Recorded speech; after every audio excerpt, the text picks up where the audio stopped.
Prepare for Planting, a U.S. Farm Report special series, is brought to you exclusively by Bayer and Extend Flex.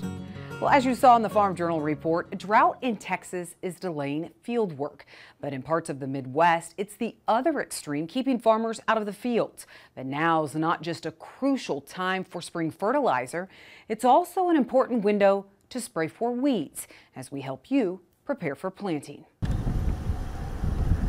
After a dry fall and little moisture in early winter, Illinois farmer Cory Utterback says they're now dealing with the other extreme. The month of March has been wet.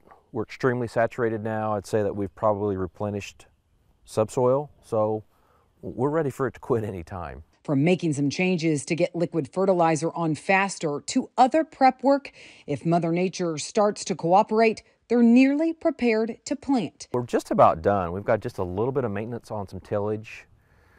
So we think by the end of the week, we're ready to go. This year, this Crawford County farm is planting more of his acres in corn. We're closer to 60% corn than soybeans.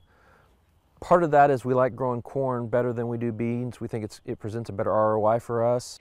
But once he can get in the field, he will start with soybeans. That's probably the biggest thing that we've changed in the last 5 years, is the emphasis on trying to get the beans planted first, and we really want to get them planted in April if we can. The other changes Utterback has made is switching to liquid fertilizer and getting an even earlier start on spraying weeds. When you make the choice to go to some organic-based fertilizers, that also brings in some other weeds with it, and the weeds that you do have, it turns them into Jurassic Park around here if you don't get them sprayed on time. He says ideally they like to start their weed control program in the fall.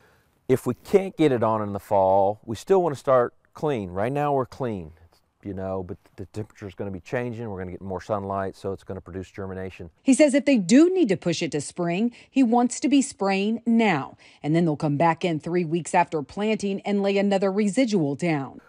It's a 3 or 4 pass program. A lot of residuals in place. We don't want to give the weeds a chance to start, is what the goal is.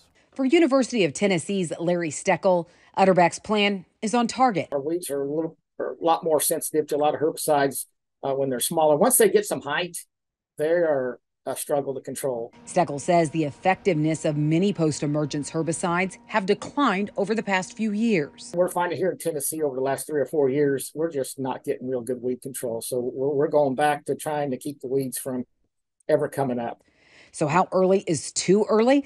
Steckel says for best weed control, farmers should try to spray 30 days out. There's actually some pretty good work by my colleague Jason Bond down at Mississippi State with ryegrass, and we're really struggling trying to control ryegrass here in the Mid-South in corn. And he found for every day inside of 30 days you didn't control ryegrass, you lost about a bushel a day. So, you know, you can lose up to 30 bushel if you're killing it right at planting. Waiting to take out weeds is a decision that could come at a cost. That early weed control window from, 2 weeks before planting to really about 3 to 4 weeks post planting, that window you really got to keep the field clean in. That's when you're going to get most of your yield loss from competition from weeds. Utterback admits spraying before you even see that weeds will be a problem has been a shift. It's a weird feeling. It's a mindset that you're out here spraying and there's really nothing here visually that it appears that you're killing, but typically if the weather's right, then that's going to buy us enough time to get to canopy. But Steckel says it's a strategy that works. I've never really had a phone call where somebody complained about a weed failure because they sprayed too early. It was always because they were delayed a week or two. Utterback knows change can be uncomfortable, but in farming, change is inevitable. I think as a grower, if you think you know everything about farming, you just wait for Mother Nature to come around and she'll show you don't. And sometimes creating change on your own farm can produce the biggest rewards. You're always looking for that one thing that's going to gain you 5 or 10 bushel on corn or three bushel on beans. So we've got a few things in the mix that we're going to try this year. Now, next week, we'll focus on the weather piece of the spraying puzzle and what to do if you are delayed in getting into fields, prepping those for planting.